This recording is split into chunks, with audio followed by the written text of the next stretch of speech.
All right. So I'm just pulling over my screen so I can see what you see.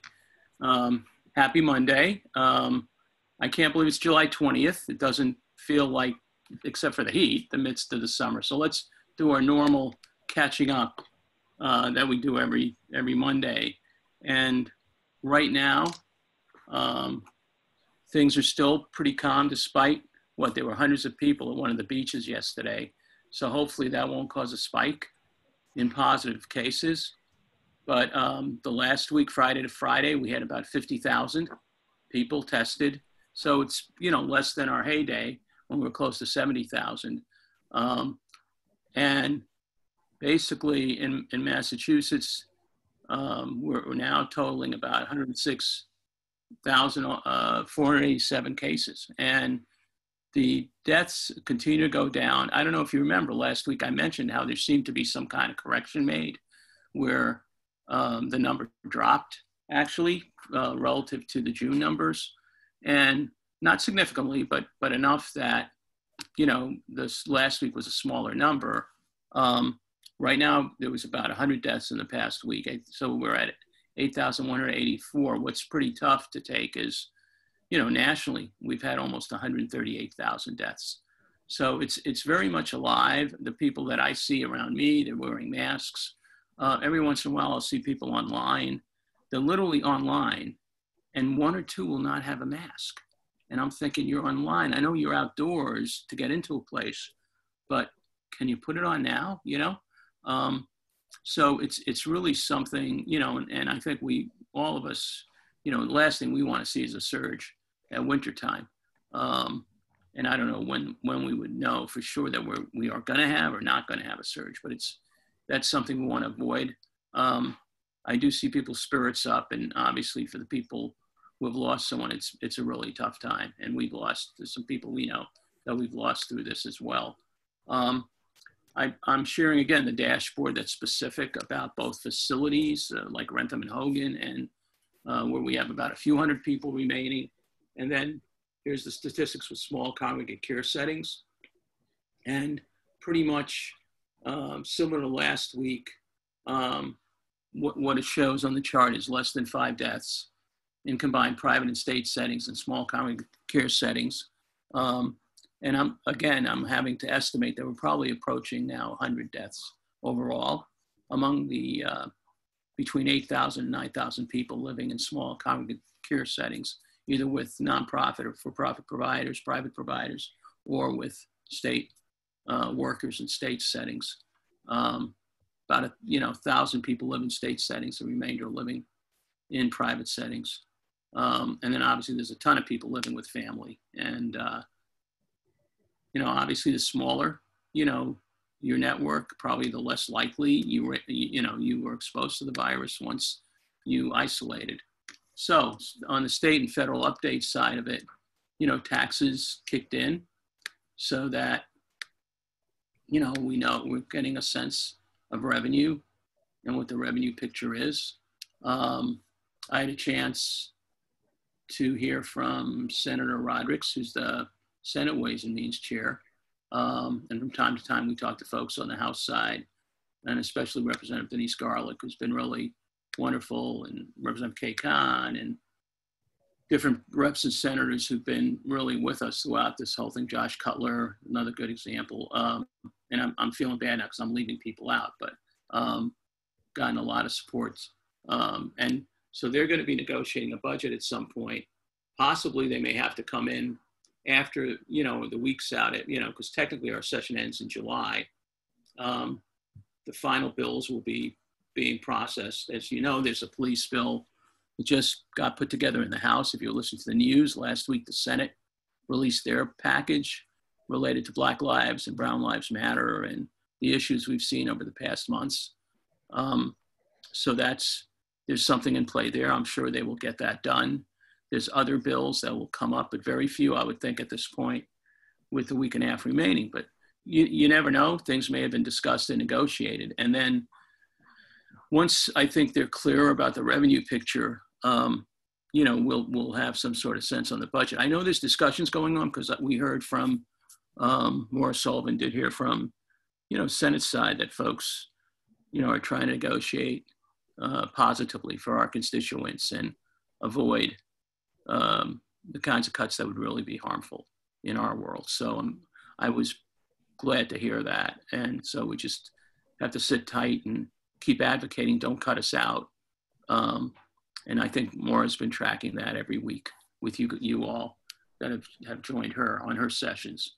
I got a message, email myself and my fellow state colleagues from our national office saying that they're waiting to hear rumors this week because the Senate's back and they'll be working on a fiscal stimulus package. And, you may have heard that Secretary DeVos has talked about, if people aren't opening schools, why don't we just give families money for vouchers? Well, technically not vouchers, but that kind of thing. And Congressman, I'm pretty sure Congressman Brown, I can't believe it, I've met him. He was explaining to the interviewer what's that going to do? If you take the state aid that's been voted on for, education and you just hand it out to families to do teaching, well, how's that going to solve the problem? And he explained about the reality of what the schools face, having to look at their heating and air conditioning systems, and similar to what adult providers have to do, right? All the same issues we face. So the fiscal stimulus package is essential. There's money in the CARES Act to do some of that for the school systems, but really needs to be some kind of process. And as you know, we've talked about the funding requests we have in play, including for the home and community-based waiver, including global Medicaid. We're very, obviously pushing hard on that nationally. So that's a bit. I'm wondering, let me just do a shout out and see if Whitney Moyer is on with me yet for today. Whitney? Okay, not yet, but let me talk about MassHealth and get the ball going, and hopefully she'll join in a couple of minutes. So, as you know, we had planned for this last week, and unless there's been some, monumental emergency or misunderstanding, I'm expecting her today. Whitney's been, let me do the introduction, and then I'm going to talk about MassHealth a little bit. She's been in her role, she's been with MassHealth for 4 years, and presently she heads the Office of Long-Term Supports and Services, which includes the PCA program, the Day Habilitation Program, adult family care or foster care, adult day health, continuous nursing, durable medical equipment. There's a lot I don't have down there. And I've done presentations before about MassHealth and what it does. And basically the goal today was to have her just talk a few minutes about first what MassHealth, did during the pandemic, which I might end up covering for a few minutes. And then from there, we have a, talk about, we're actually going to do hopefully a dialogue with folks about questions they have about MassHealth. It's, the one I would say MassHealth and DDS in our world have been key. DDS through the family support offices across the state, the funding and the resources that were provided, and MassHealth early on by putting out the word that kids who are MassHealth PCA eligible and adults who were MassHealth PCA eligible, they were able to get additional hours due to the closure of schools and day programs. And so that was a huge lift for our world and our community, which was fantastic. So, and I don't know if some of you, anyone on the call here, take advantage of that, of the MassHealth supports and services. Anybody want to speak to that while you're on with me? So I know that if you weren't eligible, the key resource would have been through DDS and the family support programs. And a great deal happened through that. You know what I might have to do? I might have to talk about what's going on in other areas and talk about the bills and stuff, because Maura and I were talking a little bit about bills this morning while we wait for Whitney to come on. I apologize. Yeah, I don't know what happened. We scheduled for today from last week. So I know Maura's on the call. She's got and Kerry, we've been working on the Don't Cut Us Out campaign. Maybe we could start with that. And then hopefully in the meantime, we'll be able to get Whitney on. I am finally on, by the way, but awesome. happy to adjust as needed. Oh, awesome. All right. I was wondering because I don't know if people can see you or not, but I thought maybe I can't see you. Awesome, Whitney. Welcome. So I already did the introduction of your role. And by the way, your technical title is chief, correct? Of the Office of It is.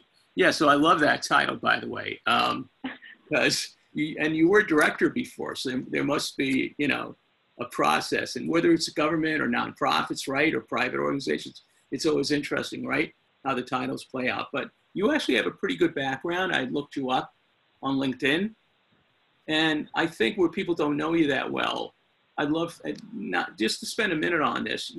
I think you were, and I'm embarrassed because I should have looked at it again. I would remember. Were you in Baltimore or Maryland? Am I right about that?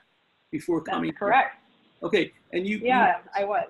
And you had some experience. I mean, you've been 4 years at MassHealth, but before that, and we won't get into other stuff that impressed me, by the way, about you.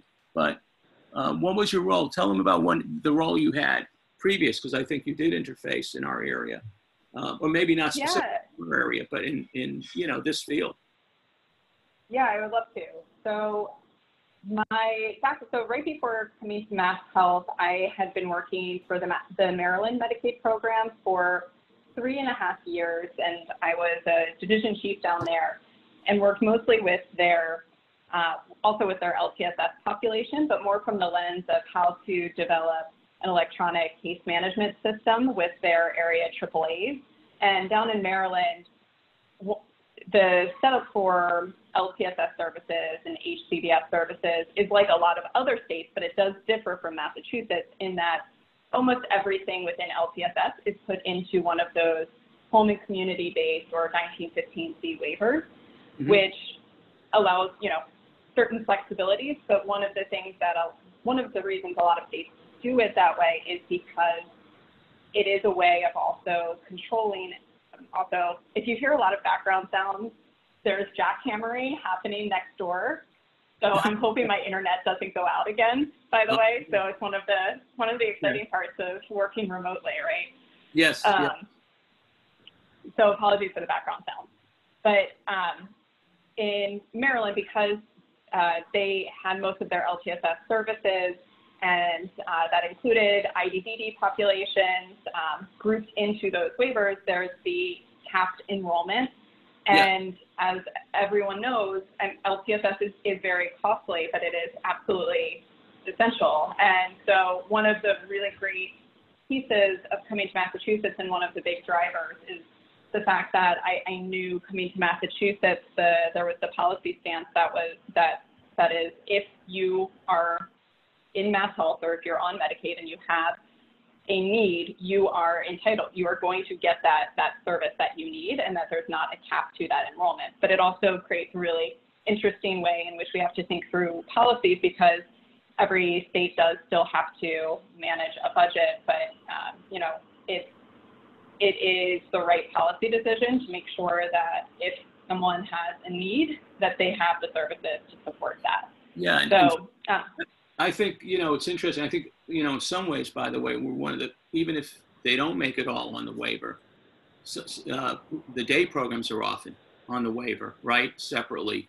And so we're unusual as a state that way. And just for the audience to know, Whitney, and that's a great snapshot that you gave us. When Mary Lou Sutters first took over as Secretary of Health and Human Services, when Governor Baker first got elected, she said, one of the things she said to me, and I think a group of us, was that, they were going to keep a substantial Medicaid program that was responsive, to people with disabilities. And she's been true to that, and the governor's been true to that. So I just want to mention that because it is different, right, in other states. There's always been a certain cycle in tough times of how the money gets managed. And so the other thing I had said before you got on, and I think I should say it in front of you, one of the quickest things the administration did was in your area, right? Opening up the PCA hours for people that lost school. and people that lost Yep. day programs. So I mentioned that, but is there anything else you feel proud about or good about that your division did, that your office did, in terms of that responsiveness during the crisis? Yeah, so I think one of the things we were proud about was that even though the document itself has now grown very lengthy, we do have our LTSS provider flexibility document, which was the first item to get out across all of MassHealth in terms of flexibility. And so immediately when we saw what was transpiring and our immediate concern across all of the various LTSS directors and staff and folks that hopefully a lot of you have maybe interacted with from time to time, was that we need to make sure that there's continuity of services, and that the population that was most at risk because of COVID was exactly the population that we serve. And so the other items that we are very, I think we're proud of and tried to respond pretty quickly to was, yes, certainly making sure that there were enough hours for those in-home services. I think one of the challenges, to be frank, that I'm sure all of you are feeling or have, is that, within our LTSS continuum of services, one of the things that's so valuable about day programs is that day habilitation, or we also have the adult day health program, is that, yes, those medical needs are being met, but they're also being met with a huge benefit from the social interaction, from the day-to-day relationships that are built. And when you translate that into in-home services, at the end of the day, a Medicaid program is providing those hands-on services or personal care support. And so we were able to shift the services that individuals who are now spending more time at home would need in order to meet those kind of medical needs. We do recognize, however, that there are that type of social interaction, at least within the Medicaid space and what we can get reimbursement from federally, that it's not always an exact apples to apples. So where somebody was was at a day program, let's say for 6 hours out of the day, but now they're home, yes, they might have personal care for, let's say, 2.5 hours to meet their functional needs and their activities of daily living, but there's still hours out of those days that they're now home, where when they had been at a day program, they may have been interacting with their peers or interacting with staff. And there's not a perfect solve for that. I think it will require continued conversation around how are we creative around supporting people in a totally different way. What I was also going to say in terms of one of the things we quickly stood up was we also recognized that the PCA program, wonderful program. It is actually one of the programs that presents the most unique challenges, but I absolutely love working with it because of that uniqueness. But it also can be really difficult to navigate at times. And so where there may have been individual people who have PCA services, or their families are helping to coordinate their PCA services, what happens in the event that that person that they depend on to provide that personal care support, what if they become COVID positive? Or what if, they have fears around coming to work? What if, and it goes both ways. You want to make sure that we wanted to make sure we were setting up pathways of support for the PCA workers, but certainly for the members. And so we had a multi-pronged approach in trying to think through solutions. So first and foremost, we wanted to make sure that if someone was in a situation where their regular PCA, or if they have a backup PCA who wasn't available or was fearful to come in, or they didn't have PPE at the time, that there was a streamlined approach for making sure that that member could get the in-home services that they need right away. And so we set up a new service that we leveraged, which allows PCA consumers to get their services met through the home health program. And so we set up the Mass Options line so that individuals could call that line. All they needed to do was say, I'm a PCA consumer, or if it was someone calling on their behalf, to say, my sister is a PCA consumer, but she there's nobody to provide her hours. And so what happened is through that Mass Options line, they do a warm transfer to a home health agency within that area. And then they start to get those services out right away, because PCA services are those functional lifeline supports that people need on a day-to-day basis. So it enables for there to be a quick response. And on the back end, MassHealth, in conjunction with our home health agencies, we have the prior authorization that someone has for PCA services kind of seamlessly gets rerouted and allows for that home health agency to provide it. Yeah, that was huge.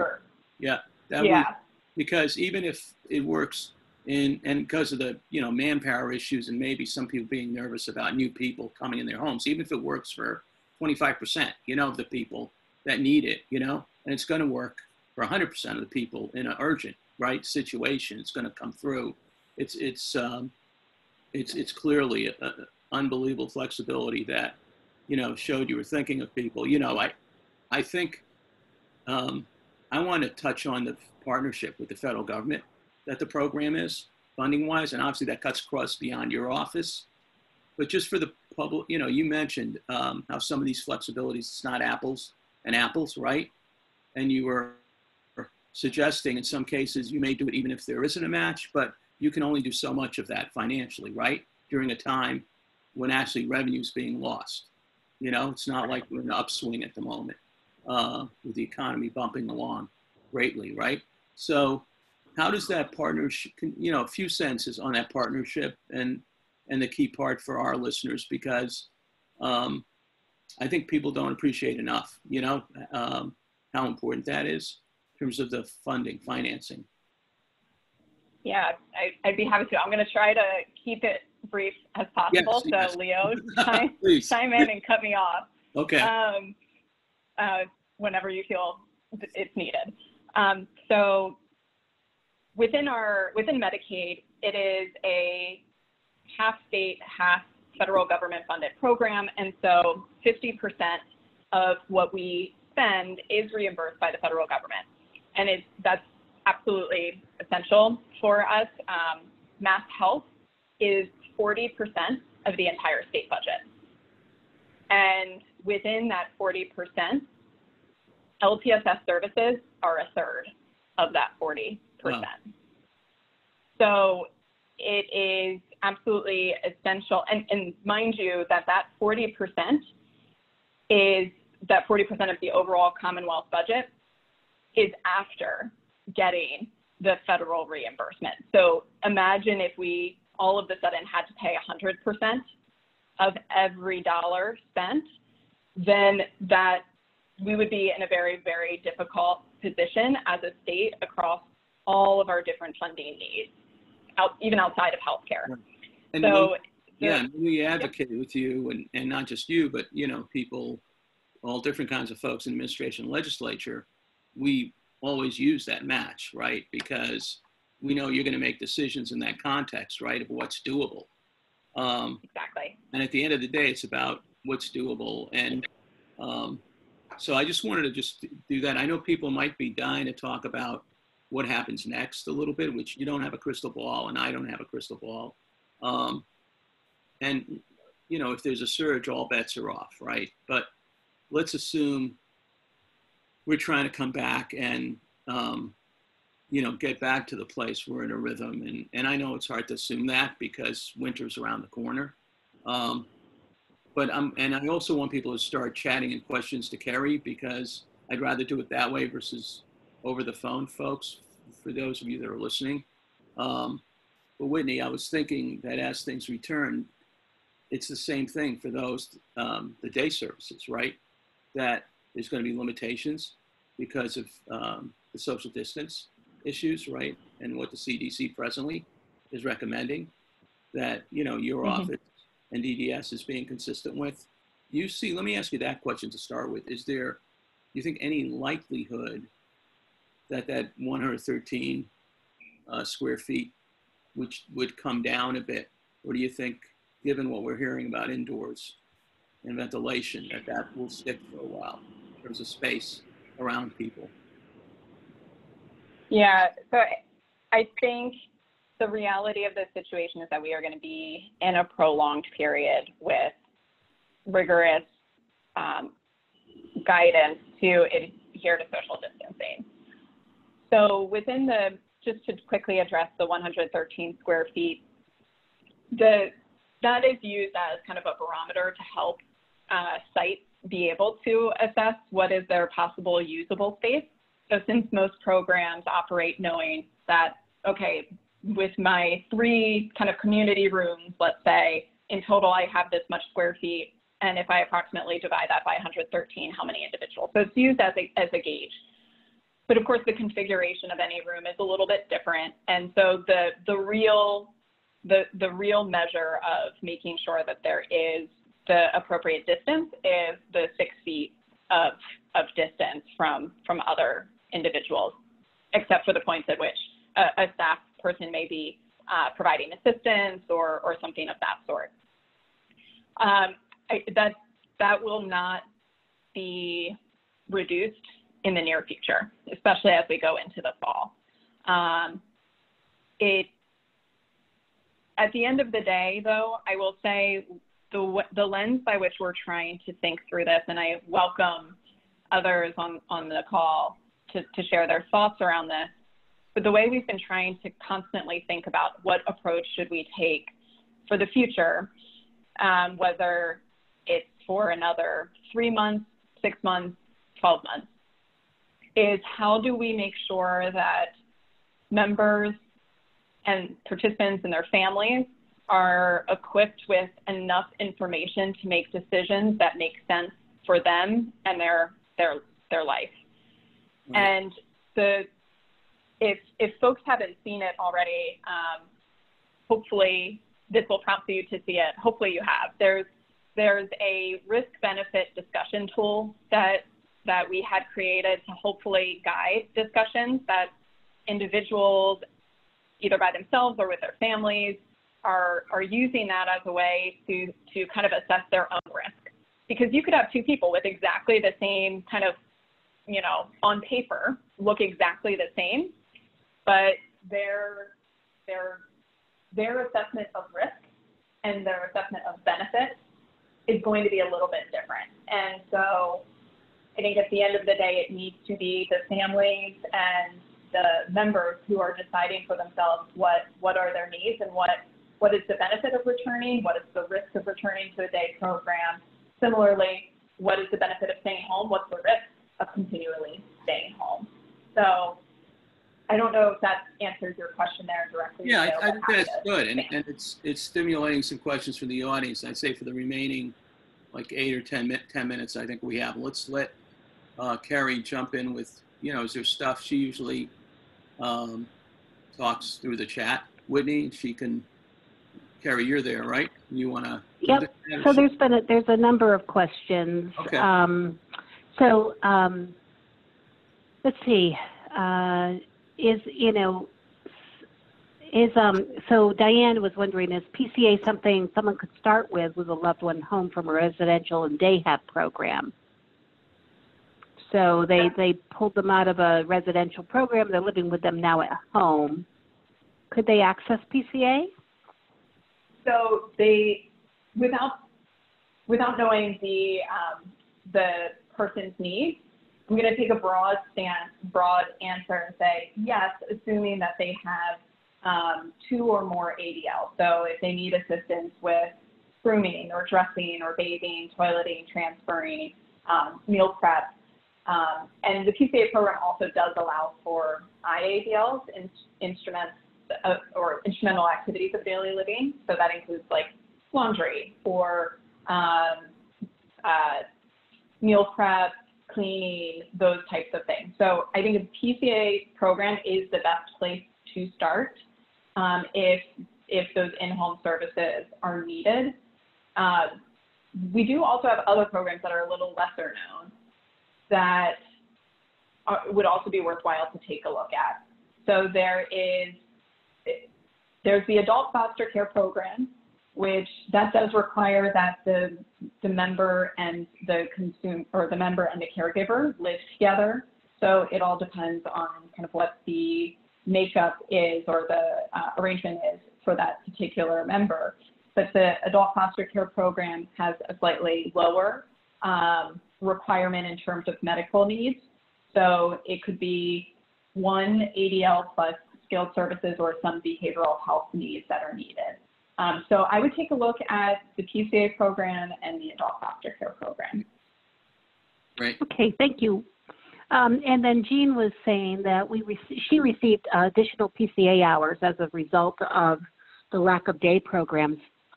Do you know how long additional PCA hours will last? And also, PCAs received an increase in pay that is my understanding will end at the end of this month. Any talk of continuing with this? Great question. So for the first one, we are extending the in-home services, those adjustments through the end of this calendar year. And then at that point, as we approach the end of the calendar year, we'll reassess it as needed. So that will remain in effect. For the PCA hours, so there was a 10% rate increase that was created in response to the earlier on surge that we saw. And that does end at the end of this month, July 31st. At this time, we are not looking at extending it, but we are watching carefully how things play out in the fall. Just so you know, a few reasons for that. One is we actually had a scheduled rate increase already assigned for the PCA program as part of the collective bargaining agreement. So on July 1st, there was already an increase. Now, it was not 10%, but it did increase the rate from the pre-COVID rate. Additionally, we've been looking at how PCA services have been provided over the course of COVID in these first 4 or 5 months. And it's been amazing that the PCA program has seen very little changes in utilization. It's been, we've seen about a 1 to 2% decrease in in-home utilization, where other programs that provide in-home services have seen decreases, much greater decreases. Part of that is because families may have been home more, providing some of those informal supports early on too. People did not want an individual coming into the home that they didn't know, understandably so. PPE was in shorter supply. You know, so a lot of these things have improved over time. So we anticipate that the utilization among our in-home services will get back to their pre-COVID levels. But PCA has been the program that has stayed almost exactly consistent. Okay, thank you. And so Jean was wondering, she had a number of families who didn't receive an increase in PCA or per diem nursing hours, though they requested an increase due to school and day programs being closed. Also, the initial guidance stated that they did not have to request that it would happen automatically. As it did not, we helped them to reach out, and they were told specifically to per diem nursing, and I don't know what CCM is, unless there is a positive COVID caregiver, there would not be an increase. I'd love to hear what the next steps for these folks can have who still have their children, their young adults at home full time and are in need of additional hours for coverage, both PCA and per diem nursing. Yep. So a couple things with that. Thank you for the question. So for the PCA program, it sounds like there are two things happening on there. The PCA program, and then it sounds like this individual also received probably continuous skilled nursing services. So when it comes to the PCA hours, the hands-on personal care services, if a person had been going to day programs and had been receiving some of that personal care service at the day program, then that person also typically has non-day program hours. What happened is there should have been an automatic increase of those hours, because now once the day programs were closed, it was assumed everyone needed the level of those non-day program attendance hours. If that didn't happen, I'm happy to get some information. Maybe that could be collected, Leo, by you and your colleagues, and we can Sure. take a look at what may have happened in that case. Yeah.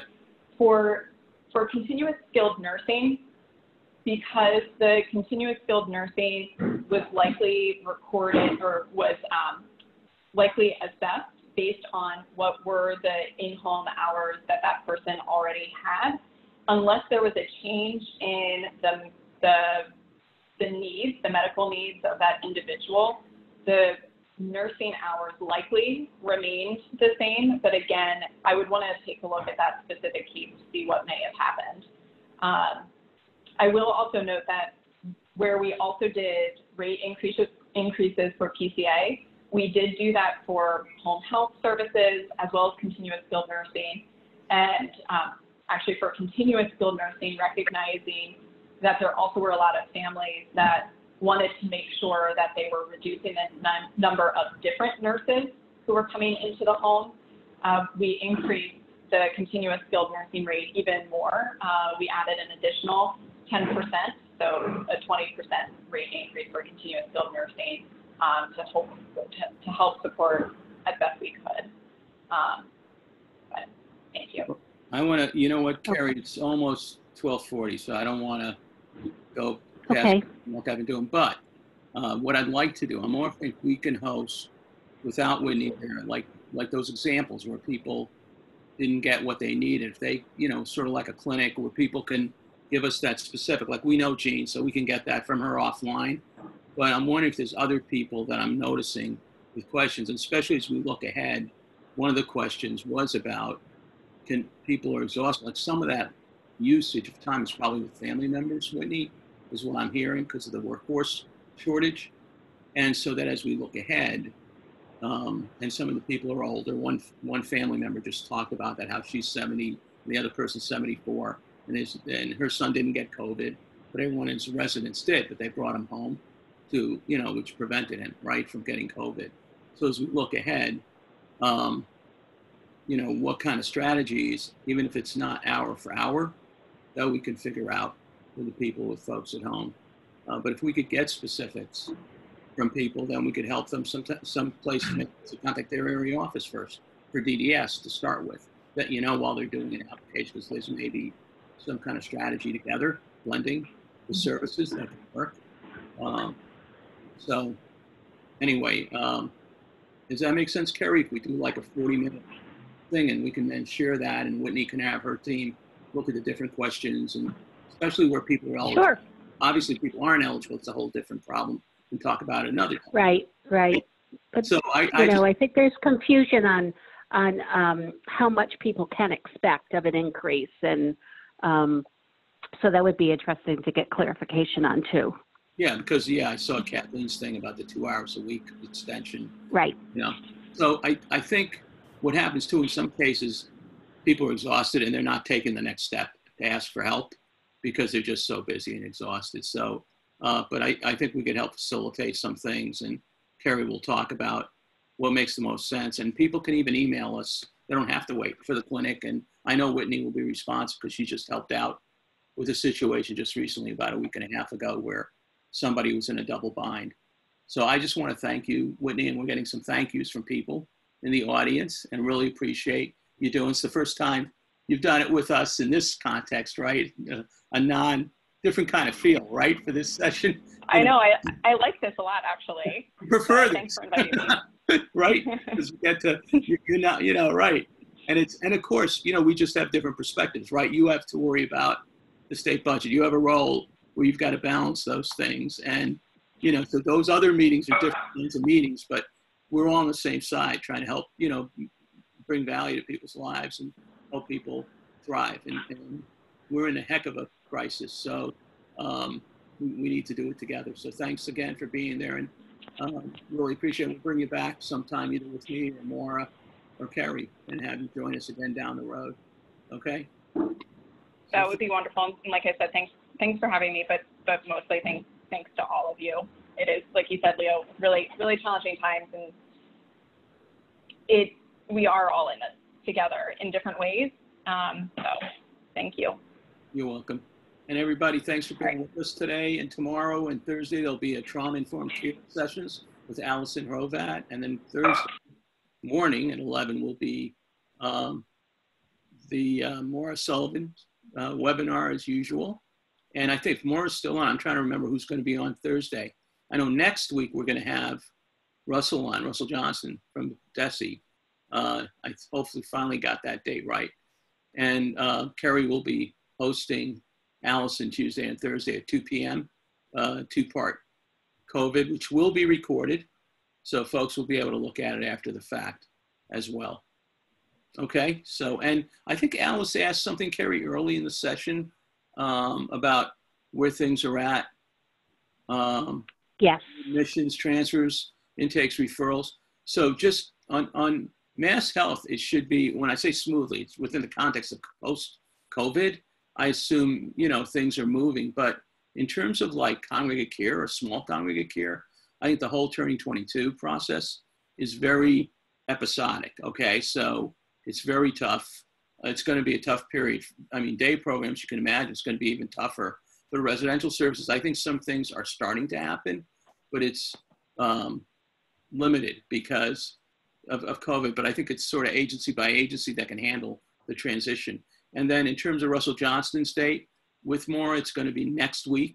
I think the date's July 30th.